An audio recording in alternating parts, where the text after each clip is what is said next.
মনে চিন্তা করছে আমাকে খুঁজে বের করতে হবে। আর খুঁজতে খুঁজতে বাবা ভগবান একটা জায়গায় গিয়েছে, দাঁড়িয়েছে। জায়গাটার নাম হলো বাবা হস্তিনাপুর। আমাইরা হস্তিনাপুর নাম শুনেছেন তো? কিসে শুনেছেন বলেন তো? টিভিতে শুনেছে। মহাভারতে হস্তিনাপুর বাবা। আপনারা জানেন এখানে যারা শাস্ত্রজ্ঞানী, যারা তত্ত্বজ্ঞানী, কুরুপক্ষে ছিলেন পিতামহ ভীষ্ম, আর পাণ্ডব পক্ষে ছিলেন আমার ভগবান কৃষ্ণ। একদিন আমার দুর্যোধন এসে দাদু ভীষ্মকে একটা বড় কথা বলেছিল বাবা। দাদু,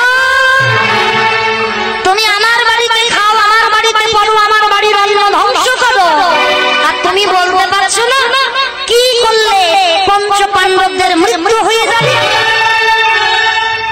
কথাটা শুনেই বাবা করজোর করে পিতামহ ভীষ্ম বলেছিল, বাহ বাহ দুর্যোধন, বাহ, যাদের জন্য আমি সংসার করলাম না, যাদের জন্য আমি বিয়ে করলাম না, সেই দুর্যোধন কিনা আমার সামনে দাঁড়িয়ে বলছে আমি নাকি ওর বাড়ির অন্ন ধ্বংস করি।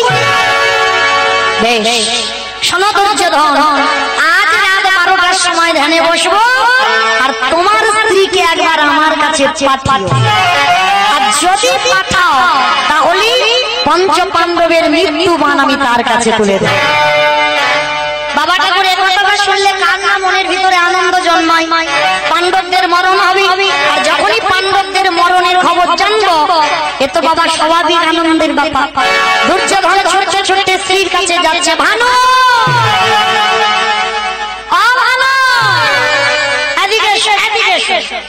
স্বামী ডাকছিলি? হ্যাঁ গো, শুনেছো আমার দাদু না একবার তোমাকে রাত্রি 12টার সময় তোমাকে যেতে বলবো। যেই কথাটা বলা ভানুমতি রেগে গিয়ে বলে তোমার স্পর্ধা তো কম নয়, তোমার দাদু বিয়ে করেনি, তোমার দাদু সংসারী নয়, রাত 12টার সময় যৌবন বয়সে নাত বউকে যেতে বললো আর তুমি পাঠিয়ে দিচ্ছ। শোনো, আমি তো যাবই না, তোমার যদি যাওয়ার দরকার হয় তো তুমি তোমার দাদুর কাছে যাও। আচ্ছা বাবা, আপনারা বলেন এই যে ভানুমতি যাবে না, এই কথাটা দুর্যোধন জানে, ভানুমতি জানে, আর কি বাবা কেউ জানে? বাহ, হরি বল হরি বল। এই যে আমি কীর্তন গাইছি বাবা, উঁচু জায়গায় দাঁড়ালে কি হবে? আমার চোখে ফাঁকি দেওয়া যায়, কিন্তু যে ছেলেটা বাঁশিটা ধরে আছে অত সোজা না। খাতা কলমে হিসেব করে ঘরে পৌঁছে দেবে কে কীর্তন হৃদয় দিয়ে শুনলো, আর কে গল্প করে গেল, কে হেসে গেল, কে শুধু সেবা করে গেল। এটা আমি দেখতে পাচ্ছি না, কিন্তু আমার ভগবান এ ব্যাপার চোখে ফাঁকি দেওয়া যাবে না। তো আজকের বাবা ভানুমতি যাবে না, এইটা এরা স্বামী স্ত্রী ছাড়া একজন জানতে পেরেছে, বিশ্বের স্রষ্টা মালিক ভগবান কৃষ্ণ। যেইরা জানতে পেরে গেল বাবা, ঘড়ির কাঁটা তখন রাত 11টা বেজে গেছে। ভগবান মনে মনে বলছে এই সুযোগে আমাকে একটা কাজ গুছাতে হবে। তাড়াতাড়ি করে ভগবান ছুটতে ছুটতে সখীর দরজায় গিয়ে দাঁড়িয়ে। বাবা এবারে যারা শাস্ত্র জ্ঞানী বসেছেন, ভগবান কৃষ্ণ মহাভারতে কাকে সখী বলতো? দ্রৌপদীকে। বাহ, দ্রৌপদীকে সখী বলে ডাকতো, আর দ্রৌপদী আমার কৃষ্ণকে সখা বলে ডাকতো। রাত 11টার সময় ভগবান গিয়ে ডাকছে, সখী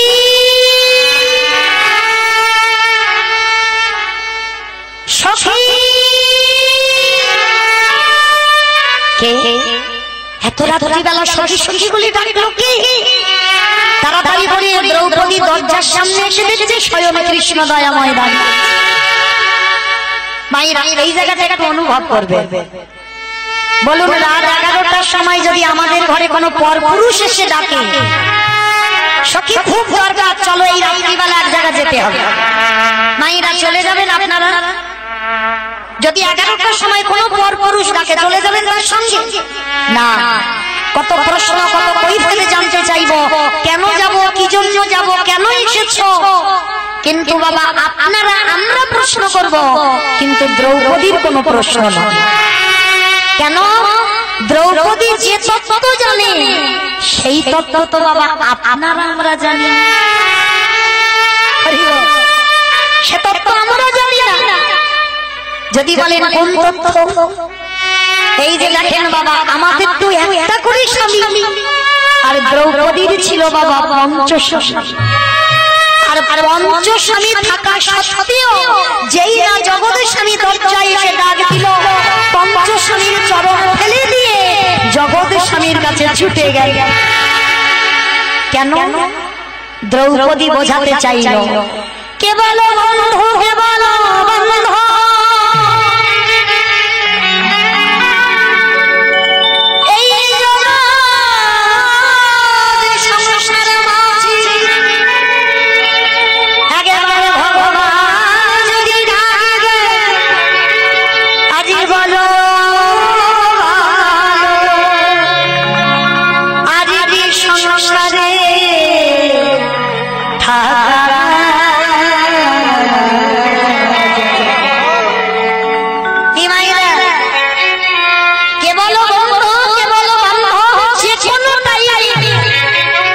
যদি ভগবান এসে বলে সখী আর দেরি নয়, এবার আমার সঙ্গে চলে এসো, তখন কি কেউ বলতে পারবো ছেলেটা বাড়িতে আছে, ওর মুখ দেখতে তবে তোমার সঙ্গে যাবো?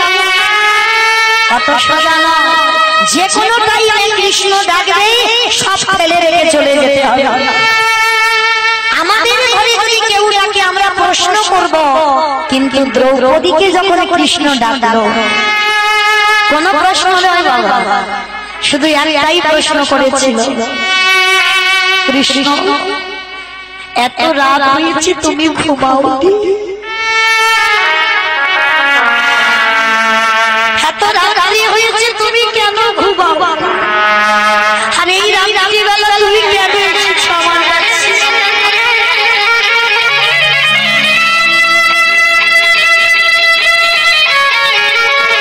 বারবার যখন দ্রৌপদীর সখী কৃষ্ণকে বলছে, কৃষ্ণ দ্রৌপদীর হাতটা ধরেছে, দ্রৌপদী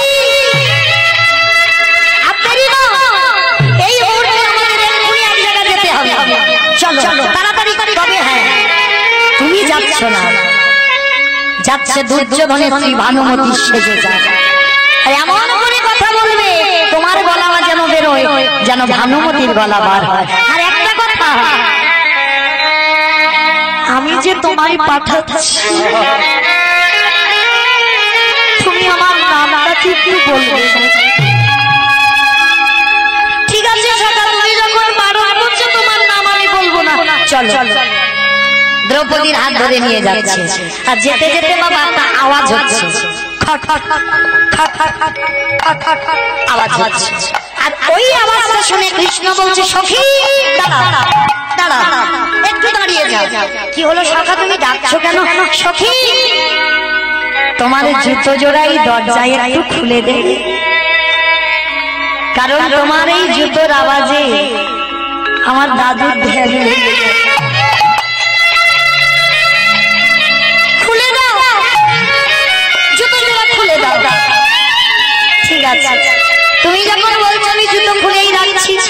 দ্রৌপদী জুতো জোড়া খুলে ভীষ্মের ঘরে যাচ্ছে। ভগবান মনে মনে করলো, রাধে তুমি আমাকে বলেছিলে ভক্তের পায়ে ধরতে হবে, তাহলে আমাকে তো একটু যাচাই করে নিতে হয়। এই তো সুযোগ, এত বড় সুযোগ আমি আর কোনোদিন পাবো না। দ্রৌপদী ভিতরে চলে গেছে, আর এই সুযোগ বুঝে ভক্ত বাৎসল্য ভগবান যেই দ্রৌপদীর জুতো জোড়া দরজায় পড়ে রইল, কৃষ্ণ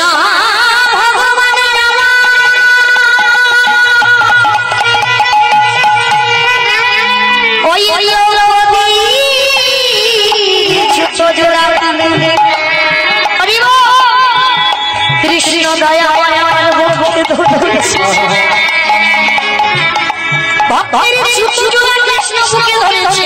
আর যেই রাধা বলেছিল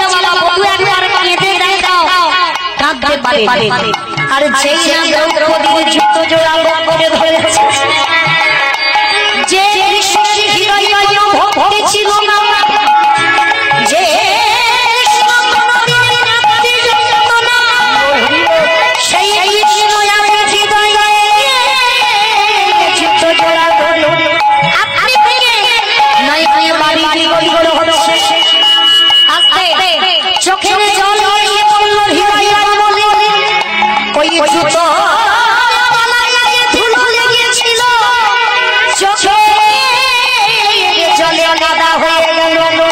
বহুকাল